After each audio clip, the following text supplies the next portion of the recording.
আসসালামু আলাইকুম এভরিওয়ান, কেমন আছেন? আশা করি ভালো আছেন। আলহামদুলিল্লাহ আমিও ভালো আছি। আজ রান্না করব করলা আর আলু দিয়ে ভর্তা করব। ভর্তাটা কিভাবে বানাচ্ছি আপনাদের সাথে শেয়ার করতেছি। পেঁয়াজ কুচি করে নিয়েছি, ধনিয়া পাতা কুচি করে নিয়েছি, শুকনা মরিচ তেলে ভাজা নেব, সরিষার তেল দিয়ে বানাবো। কিভাবে বানাচ্ছি আপনাদের সাথে শেয়ার করতেছি। এখন করলা উস্তাগুলো সিদ্ধ করে নিই।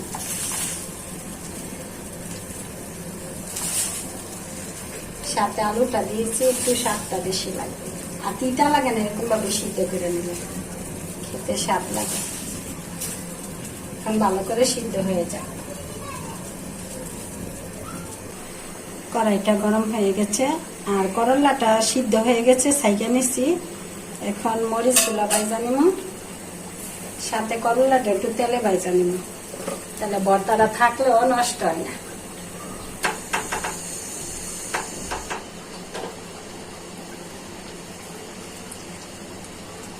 মরিচগুলো বেছে নিচ্ছি।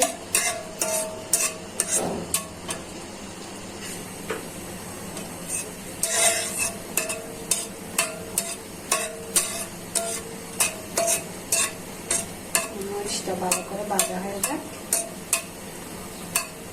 মরিচটা ভাজা হয়ে গেছে, এখন উঠিয়ে নিচ্ছি।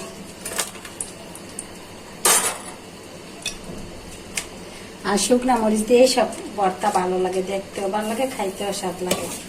এখন ওই করলাটা আর আলুটা সিদ্ধ হয়েছে, একটু তেলে ভেজে নিচ্ছি।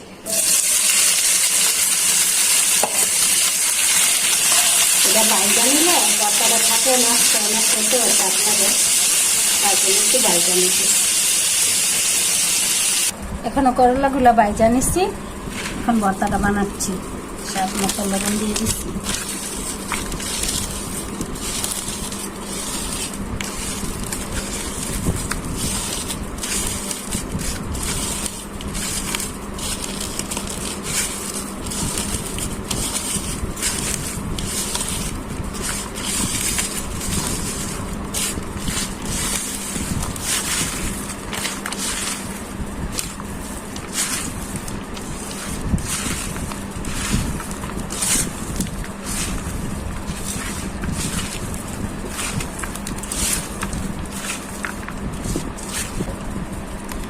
এখন দিয়ে দিচ্ছি সরিষার তেল।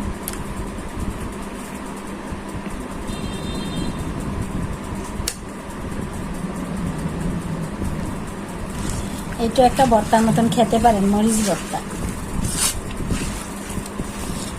এইভাবে ভর্তা বানিয়ে ভাত দিয়ে খাইলে ভালো লাগে। করলা আর আলুগুলো ভাজা নিচ্ছি, এগুলো দিয়ে দিচ্ছি।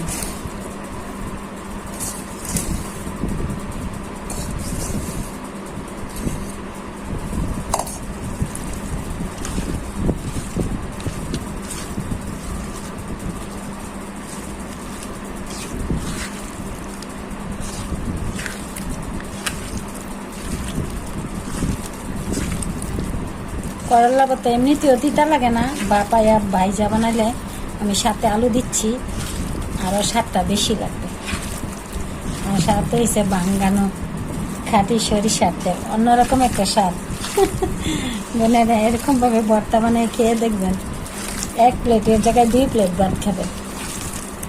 আর এখন তো গরম, উস্তা করলার ভর্তাটা খেলে শরীরের জন্য অনেক উপকার।